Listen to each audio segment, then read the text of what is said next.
I made tens of thousands of cold calls over the course of my career, and with those cold calls, I brought in millions in revenue for the companies that I've been a part of. My name is Tim Lovett. I'm the CEO of Waterloo Turf. We're a national artificial turf franchisor, franchising across the country. And in this video, I'm going to tell you my exact 6-step process for making a cold call. Before I get into the 6-step process, I want to talk about what the goal of a cold call is. And for me, the goal of a cold call is to set the meeting where you're going to sell your products and services. Most beginners will get this wrong. The first time people start to cold call, what they're going to do is they're going to try to sell their products or their services on the very first call to somebody that they've never met before. This is a mistake. What you want to do is when you cold call, you just want to sell somebody on their time. And so you want to tell them why they should take a meeting with you. And the reason why this is important is, number one, it takes a lot of the pressure off of you making the cold call, but more importantly, it takes the pressure off of the person that you are cold calling. Think about being on the other end of a cold call. You're typically getting that call at a bad time. You're doing something else that's distracted you from your work.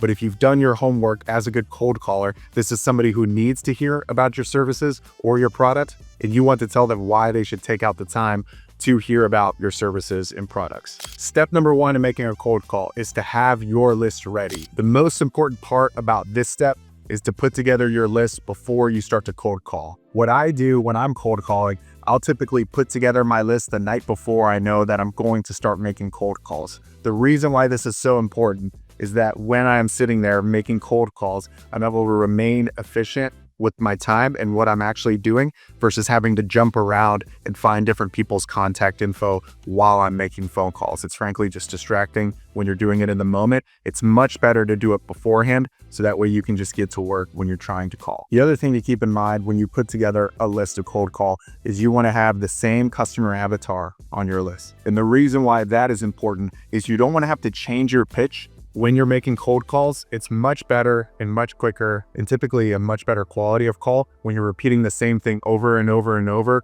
during the hour or so that you've blocked off to make the cold call. The second step in my process to making cold calls is I time block my calendar off before I start calling. The reason why this is important is I have dedicated time every single week to where I'm going to go and make my cold calls, and I do not let anything schedule over it. I treat that schedule as if it's in stone.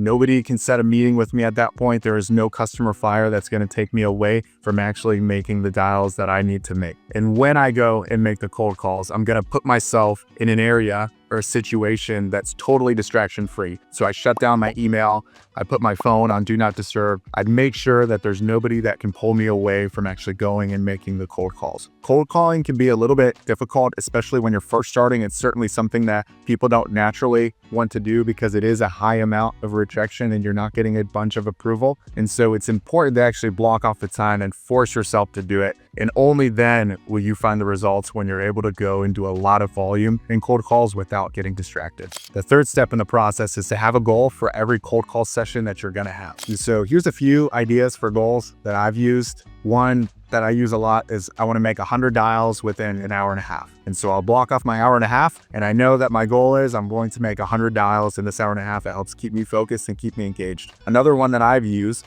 that I really like is I have what I call a no goal. And so typically when you're cold calling, you're probably going to hear no more than you hear yes. And so instead of going for 1, 2, 3 yeses, what if you make a goal to where I want to hear 100 no's, and then I'll get out of my cold calling session and I'll move on with my day. When you frame the no goal, it just makes it a little bit easier for you to get toward what you want to do. So instead of no from a customer and looking at it as, wow, that was a failed cold call, it's actually just one step closer to my no goal. I want to tell you a story about a time when I was working at a company and they gave us a list to cold call. And so my natural question was, great, let's call them. What are we going to talk to them about, and why am I calling this person? Our marketing team had sent a PDF of some graphics and a couple of new features that had come out, and our marketing team wanted us to call the customers to ask them what they thought about that PDF. And so this was a terrible goal because what ended up happening was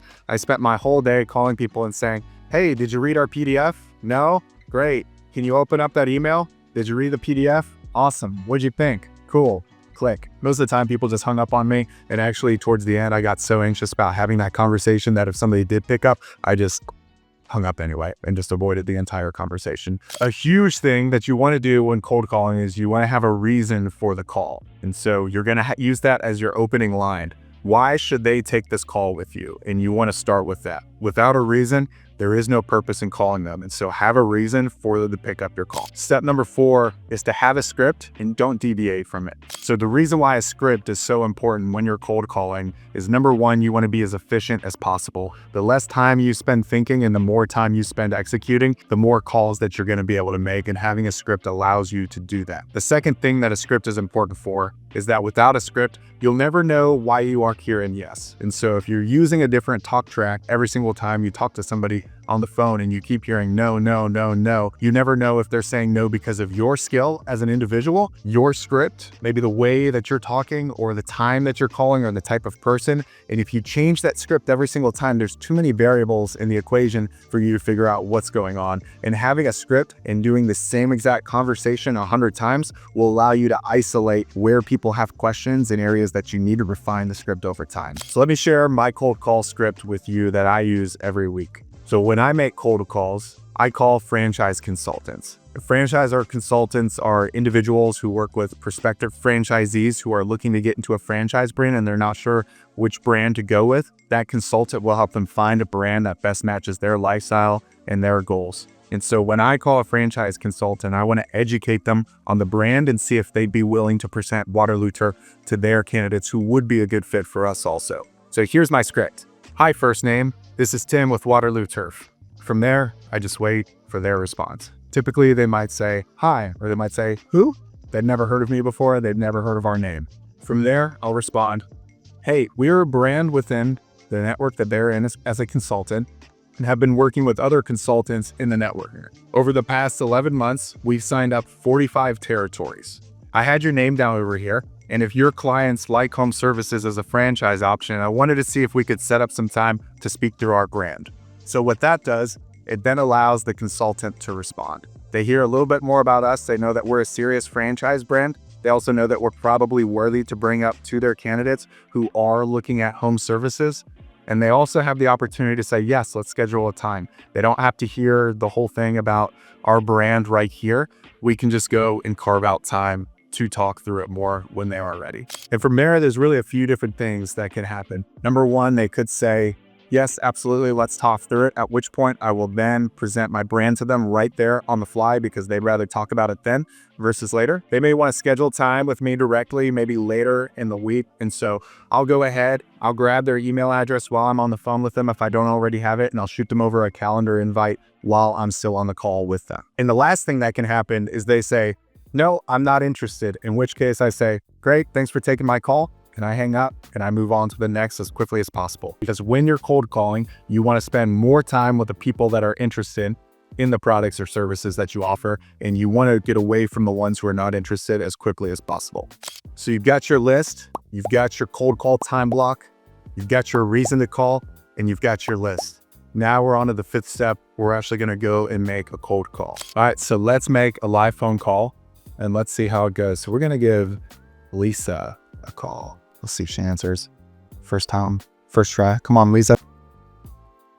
You have reached James for Property Management Inc. Please leave the name, number. Not Lisa. Let's try Roger. Your call has been forwarded to voicemail.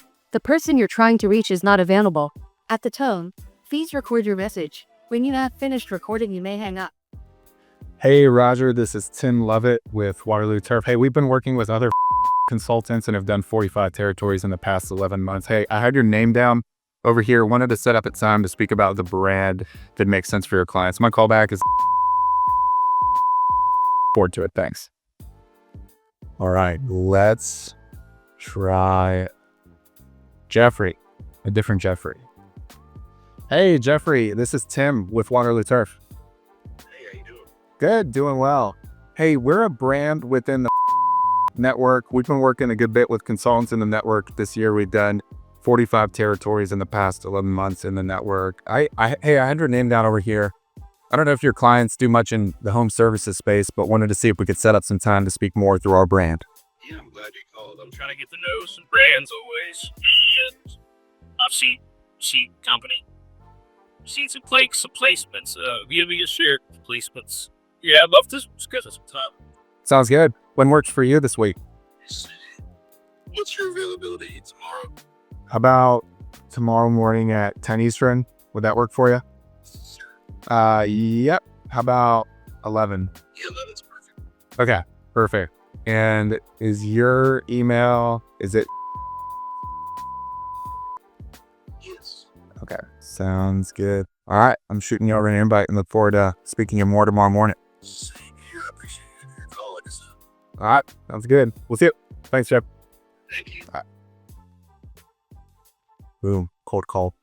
So that was a successful phone call right there. We've got Jeff down on a meeting on Wednesday, and we're going to speak more about our brand at that scheduled time. Instead of trying to tell him everything on the phone, and I'm just calling out of the blue, he was clearly just driving in his car, but clearly interested in learning more about what we're doing. And so now I'm going to talk to you about the sixth and final step of a cold call session. So as you go down and you cold call different people on your list, as you saw, we're going to get a lot of voicemails. We're going to get a lot of no connects, but that's okay, because what we want to do now is we want to have a dedicated follow-up sequence. So instead of just cold calling somebody one time, leaving them a voicemail and never contacting them again, we are going to load them up in a pre-packaged CRM that is going to shoot them emails over the course of the next 2 weeks, along with giving us more reminders to call them back. And so what that does is, instead of just trying to play a gamble of whether they'll pick up their phone or not, we're going to layer our cold calls with cold emails, and we're going to try quite a few more times over the next 2 weeks. The amount of times